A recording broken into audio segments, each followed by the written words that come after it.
Ma'am ఇప్పుడు మనకి మెయిల్‌లో చూసుకుంటే ఇన్‌ఫర్టిలిటీ ఇష్యూస్ అనేటివి చాలా పెరిగిపోయినాయి. అంటే ఇప్పుడు ఎక్కువ రీజన్స్ ఏం చెప్తున్నారంటే స్పెర్మ్ కౌంట్ అనేది తగ్గింది అని చెప్తున్నారు.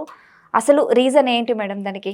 జనరల్‌గా ఇప్పుడు ఒకప్పుడు ఓన్లీ ఫీమేల్స్‌కే ఇన్‌ఫర్టిలిటీ సమస్య వచ్చేది. బట్ ఇప్పుడు అంటే మన advance age years plus age ఇవన్నీ కూడా కంపేర్ చేస్తే మేల్స్ కూడా ఎక్కువ రేడియేషన్ ఎక్స్‌పోజర్ వల్ల కానీ, లేకపోతే స్క్రీన్ టైమ్ ఎక్కువ వాడడము, ల్యాప్‌టాప్స్ ఎక్కువ మీద పెట్టుకోవడము, వీటన్నిటి వల్ల వాళ్ళల్లో కూడా కొంతవరకు ఈ స్పెర్మ్ యొక్క ఉత్పత్తి అనేది తగ్గే అవకాశం కనిపిస్తుంది.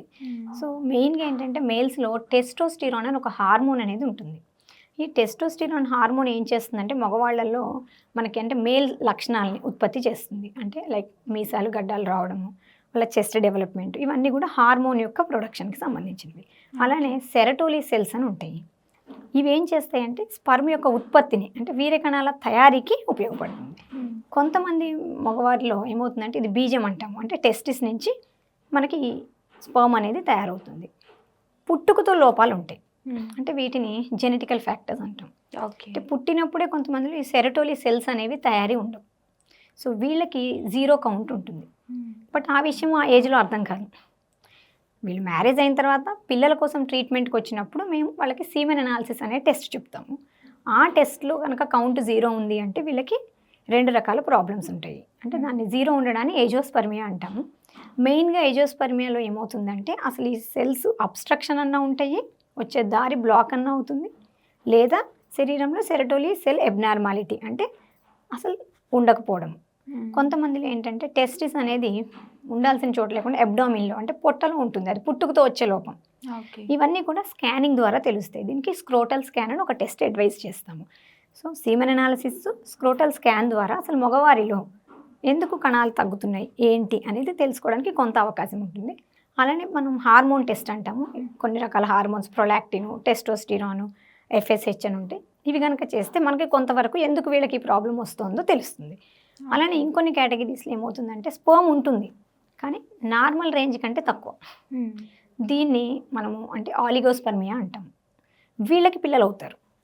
కాకపోతే ఏమవుతుంది, కొన్ని రకాల మెడిసిన్స్, కొంత ఫుడ్ వీళ్ళు కనుక జాగ్రత్త తీసుకుంటే, టైంకి డాక్టర్ని కన్సల్ట్ అయితే ఈ ఆలిగోస్పర్మియా ప్రాబ్లమ్ని ఈజీగా ట్రీట్ చేయొచ్చు. దీనికి భయపడాల్సిన అవసరం లేదు. ఐవీఎఫ్, ఐయుఐలకి వెళ్ళాల్సిన అవసరం కూడా లేదు. అంటే ఆలిగోస్పర్మియా అంటే కౌంట్ తక్కువ ఉంది, 0 కాదు. వీళ్ళకి నార్మల్గా 15 మిలియన్స్ ఉండాలి, ఒక 30 to 40% మొటిలిటీ ఉండాలి. బట్ వీళ్ళకి వచ్చి లెస్ దాన్ 15 మిలియన్స్ కనుక ఉంటే 1 mlలో ఇప్పుడు ఆలిగోస్పర్మియా అంటాము. బట్ దీనికి మంచి ట్రీట్మెంట్స్ అవైలబుల్ ఉన్నాయి. ఇంకొక కండిషన్ ఏంటంటే స్పర్మ్ బాగానే ఉంటుంది కానీ కదలిక ఉండదు, అంటే మొటిలిటీ, ఫార్వర్డ్ మూమెంట్ అంటాం. వీర్యకణాలు కదిలితేనే అది గర్భసంచి లోపలికి వెళ్ళి భార్యాభర్త కలిసినప్పుడు ప్రెగ్నెన్సీ వచ్చే అవకాశం ఉంటుంది. ఎప్పుడైతే కదలికలు తక్కువ ఉన్నాయో అంటే ఇమ్మోటైల్ స్పర్మ్స్ అంటాము, అవి చాలామందిలో ఎక్కువ పర్సెంటేజ్ ఉండడానికి పస్ సెల్స్ కానీ, ఫంగల్ ఇన్ఫెక్షన్స్ కానీ, ఇద్దరు కలిసినప్పుడు ఏదైనా సెక్షువల్లీ ట్రాన్స్మిటెడ్ వెనీరల్ ఇన్ఫెక్షన్స్ అలాంటి వాటి వల్ల, కొన్నిసార్లు యూరినరీ ట్రాక్ట్ ఇన్ఫెక్షన్స్ వల్ల కూడా స్పర్మ్ కదలికలు తగ్గే అవకాశం ఉంటుంది. దీనికి కూడా కొంత లైఫ్ స్టైల్ చేంజ్ చేసుకోవాలి. ఆల్కహాల్, స్మోకింగ్ని కొంతవరకు వీళ్ళు కనుక తగ్గిస్తే, వాటర్ బాగా తీసుకొని అంటే పోషకాహార ఫుడ్ కనుక తీసుకుంటే దీన్ని కూడా అవాయిడ్ చేసుకోవచ్చు. దీనికి కూడా పెద్ద ట్రీట్మెంట్ అవసరం ఉండదు. ఇంకొంతమందిలో మార్ఫాలజీ అంటాం, అంటే స్పర్మ్ యొక్క ఆకారం బాగోదు. అంటే మనం ఎలా అయితే మనకి ఫిజికల్ అపీరెన్స్, స్పర్మ్కి కూడా 3 భాగాలు ఉంటాయి. ఓకే. హెడ్, నెక్, టెయిల్ అంటాం. ఈ 3 పర్ఫెక్ట్గా ఉన్నటువంటి స్పర్మ్ మాత్రమే ఫర్టిలిటీకి, ఫలదీకరణకి పనిచేస్తుంది.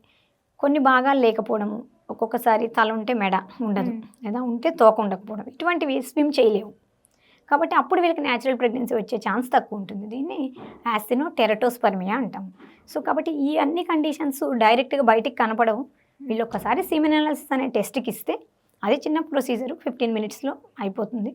ఒక హాఫ్ అన్ అవర్లో రిపోర్ట్ కూడా ఇస్తాము. ఆ రిపోర్ట్లో వచ్చే అబ్నార్మాలిటీస్ని బట్టి బేస్ చేసుకొని ఇది న్యాచురల్గా ట్రీట్మెంట్ చేయొచ్చా, లేదా వీళ్ళకి ఏమైనా హయ్యర్ ట్రీట్మెంట్స్ రిక్వైర్మెంట్ ఉందా అనేది సజెస్ట్ చేస్తాం.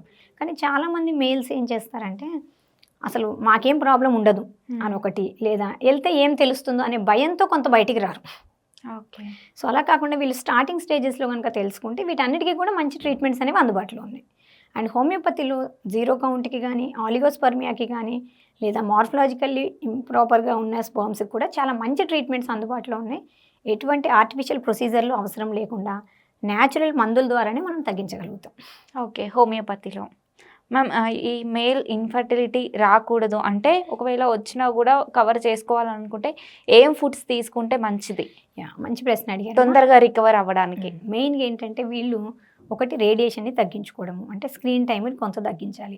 నెక్స్ట్ ప్రాపర్ స్లీప్, అంటే నైట్ ఒక 6 నుంచి 8 గంటల ప్రాపర్ నిద్ర అనేది కావాలి. ఎక్కువ నైట్ షిఫ్ట్స్ చేసేవాళ్ళు, ట్రావెలింగ్ ఎక్కువ చేసేవాళ్ళు, అంటే వాళ్ళకి బాడీలో హీట్ ఎక్కువ ఉత్పత్తి అవ్వడం వల్ల కూడా స్పర్మ్స్ అనేవి చనిపోయే అవకాశం ఉంటుంది.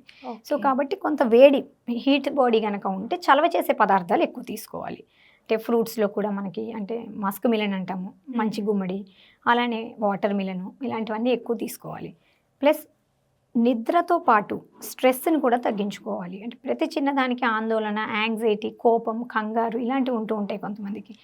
వాటిని తగ్గించుకోవాలి. నెక్స్ట్ వచ్చేసి స్ట్రెస్ని మేనేజ్ చేయడానికి meditation is the best option. Yoga or meditation ఇది చేయడము. అండ్ ఇంకొంతమందిలో ఏంటంటే ఫిజికల్ ఎక్సర్సైజ్, అస్సలు ఎక్సర్సైజ్ లేకపోవడం కూడా ప్రాబ్లమే. బాడీలో ఫిజికల్ ఎక్సర్సైజ్ కనుక ఉంటే, అంటే రెగ్యులర్ వాకింగ్ కానీ ఏదైనా ఎక్సర్సైజెస్ చేయడం వల్ల ఏమవుతుందంటే బ్లడ్ అనేది ప్రాపర్గా టెస్టిస్ వరకు సప్లై అవుతుంది. అలానే టైట్ క్లాత్స్ యూజ్ చేయడం కొంత తగ్గించాలి. లైక్ జీన్స్ ప్యాంట్స్ వాడడము, అంటే నైట్ టైం కొంచెం టెస్టిస్కి టెంపరేచర్ మెయింటైన్ అవ్వడానికి కొంచెం ఎయిర్ బాగా వచ్చేలాగా ఉంచుకోవాలి.